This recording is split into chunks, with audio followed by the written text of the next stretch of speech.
Bonjour tout le monde, aujourd'hui je vais vous parler de l'un de mes objets de science-fiction préférés que je rêve de posséder, le tournevis sonique dans la série Doctor Who, et que je compte bien fabriquer par moi-même.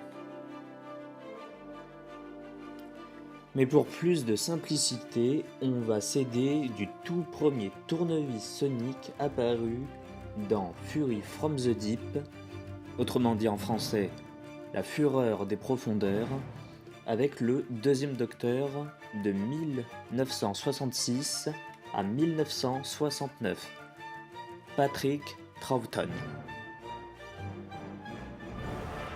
Son tournevis sonique est un sifflet et il l'utilise pour dévisser en utilisant le son, les ondes sonores, et il dit aussi une phrase un peu mystérieuse et assez importante. Il dit que tout est fait de son. Mais qu'est-ce qu'il veut dire par là? Eh bien pour ça, il faut voir déjà ce qu'est le son. Pour ça, je vous laisse des images. Et d'ailleurs, sur une de ces images, vous pouvez voir que le son se propage dans toutes les directions. Et bien ça, c'est pareil quand vous jetez une pierre dans un lac. Le son, c'est la déformation, de toute la matière qui compose notre univers. Enfin, la matière physique, quoi. Par exemple, là, quand je parle, c'est la déformation de l'air. Ou quand je tape, c'est aussi du son. Mais c'est assez complexe à définir. Et le docteur, principalement, il utilise son tournevis sonique pour dévisser. Mais il a d'autres applications, comme ouvrir des portes, détecter des radiations, faire exploser des mines à distance, ou analyser des substances, etc. etc. Il a beaucoup d'utilité. Et ce qui m'intéresse, c'est ce que l'on peut faire avec le son. Donc voyons voir si dans la vraie vie, il y aurait des fonctions réalistes avec le son uniquement. Car oui, dans la série Doctor Who, on peut voir à des moments qu'il y a quand même des choses réalistes qu'il fait. Par exemple, il crée un bouclier, il fait sauter des mines, il fait léviter des objets, il brûle des choses ou les découpe ou brise du béton ou explose du verre. Et du coup, par exemple, dans les Anneaux d'Akaten avec le 11e Docteur, il soulève une porte avec son tournevis sonique. Et bien ça, dans notre monde, c'est bel et bien possible, mais à beaucoup plus petite échelle. Et ça s'appelle la lévitation acoustique. Voici des images pour vous donner une idée de ce à quoi ça ressemble. Et avec ça, on peut faire léviter des fourmis, des petites boules de polystyrène, même des gouttes d'eau, des fourmis, des araignées et plein d'autres choses. Et quand on voit ça, c'est assez magique, j'ai envie de dire. Donc ça déjà, c'est validé, même si aujourd'hui on n'a pas une technologie très avancée pour soulever, comme le fait le docteur, une énorme porte, mais quand même, je trouve ça déjà cool. Et par ailleurs, il crée aussi un bouclier avec son tournevis, afin de se protéger d'attaques. Il doit certainement le faire en manipulant les atomes de l'air ambiant. Et est-ce que ça, dans notre monde, c'est possible? Franchement, je sais pas si on a la technologie pour, mais ça semble assez crédible. Et honnêtement, ça, j'y crois aussi. Donc franchement, déjà, c'est cool. Après, avec le 9e Docteur, le 9e Docteur utilise son tournevis sonique dans cet épisode pour, au bout d'un moment, pour créer une résonance dans le béton afin de le briser, afin de pouvoir s'échapper. Mais celui-ci n'y parvient pas. Mais avec le 14e Docteur, plus tard, celui-ci y parviendra. Après, avec le 10e Docteur, le Docteur utilise son tournevis sonique pour briser du verre. Et bien ça, avec le son, c'est bien possible, par exemple, avec les verres de cristal. Quand quelqu'un chante et que le verre explose. Faire sauter des mines, est-ce que c'est possible ?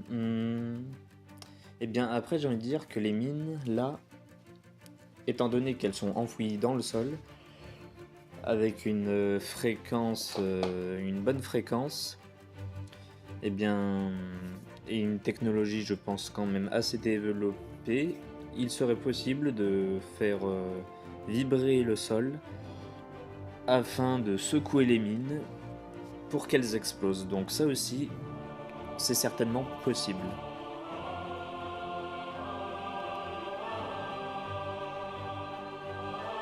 Ah oui, et pour revenir au 9e Docteur, il utilise la fréquence de résonance pour briser le mur.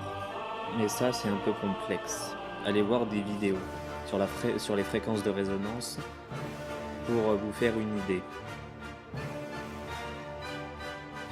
Il utilise aussi son tournevis sonique pour faire un bouclier dans l'épisode spécial des 50 ans, le jour du Docteur. Le Docteur de la Guerre, le 11e Docteur et le 10e Docteur repoussent un Dalek.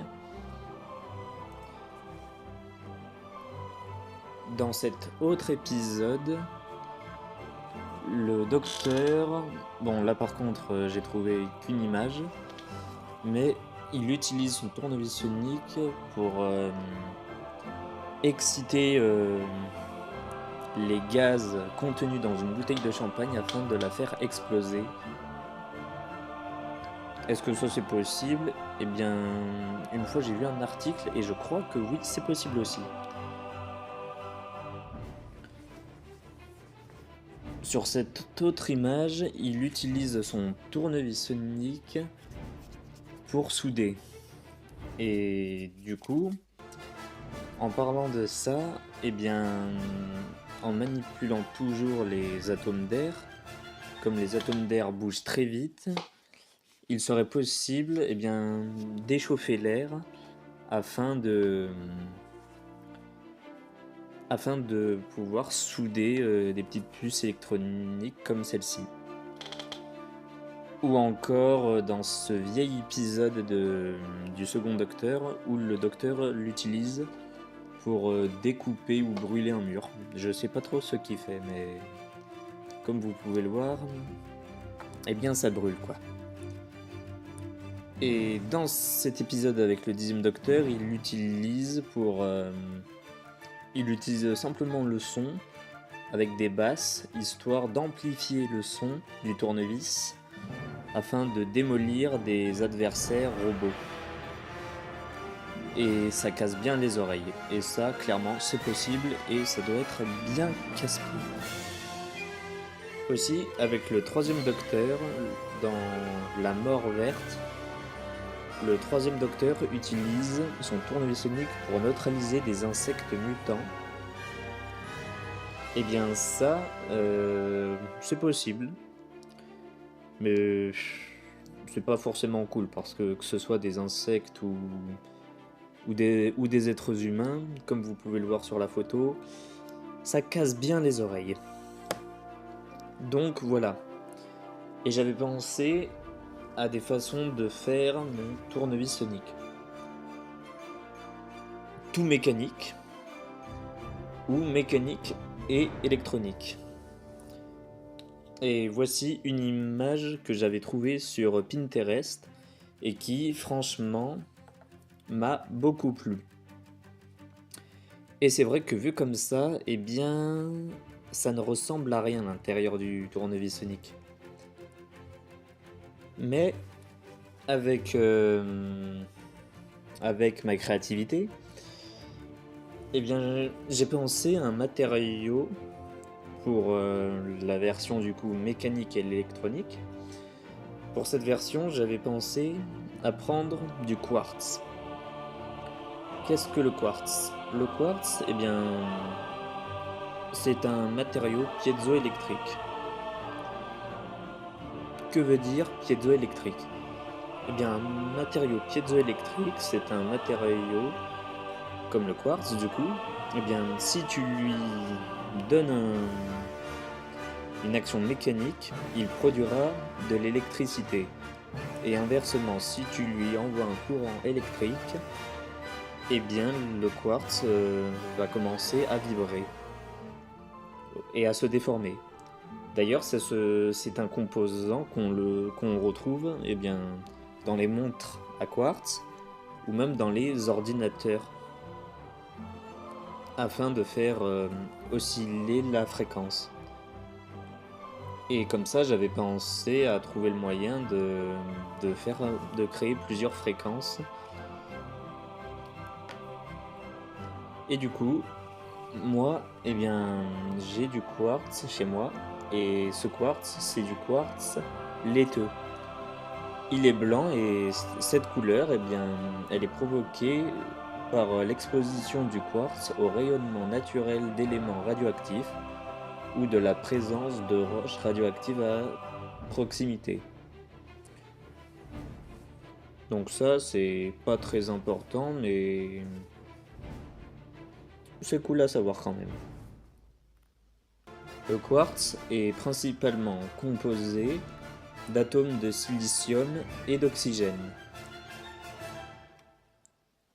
disposés selon un modèle répétitif, et dans le quartz, eh bien, les atomes de silicium ont une charge positive alors que ceux d'oxygène sont négatifs.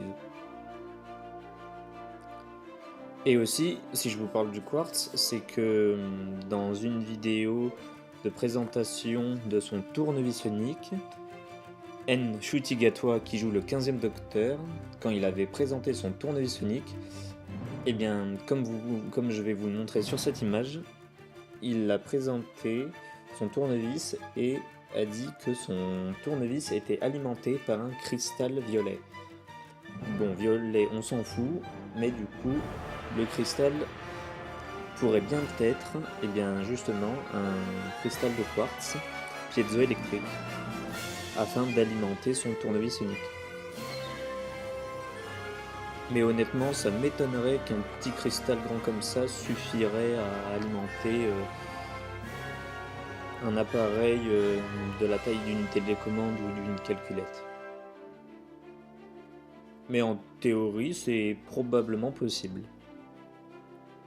Et fusionné à ça, je voulais éventuellement que le cœur de mon tournevis sonique soit un condensateur variable. Ça permet de changer aussi les fréquences.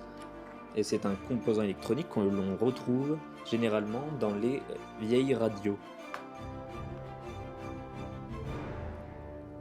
Ça, c'est pour la version électronique mécanique. Et pour la version uniquement mécanique, eh bien, je pourrais bien reprendre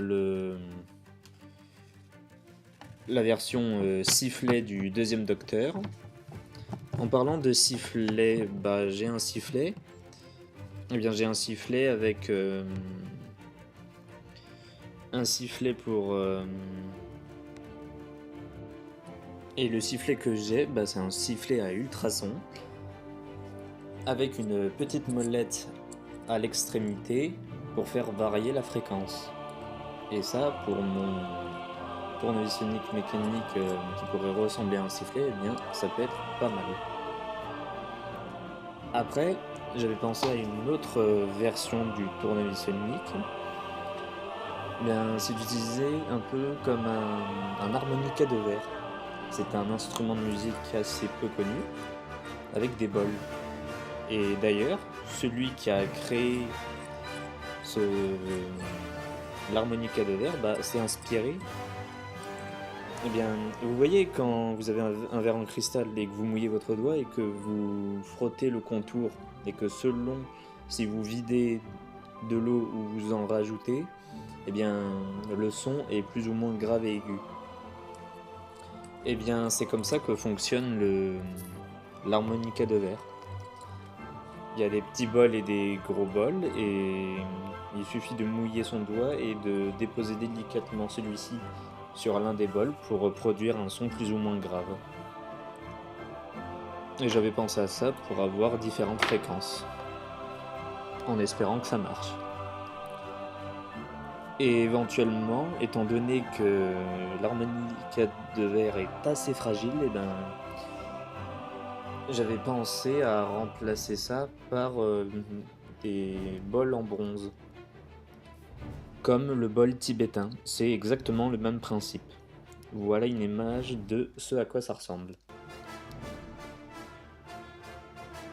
Alors voilà, c'est terminé. J'espère que la vidéo vous a plu. Je vous dis à très bientôt pour de nouvelles vidéos. N'oubliez pas de liker la vidéo, de commenter si ça vous a plu et abonnez-vous. Allez, ciao ciao tout le monde.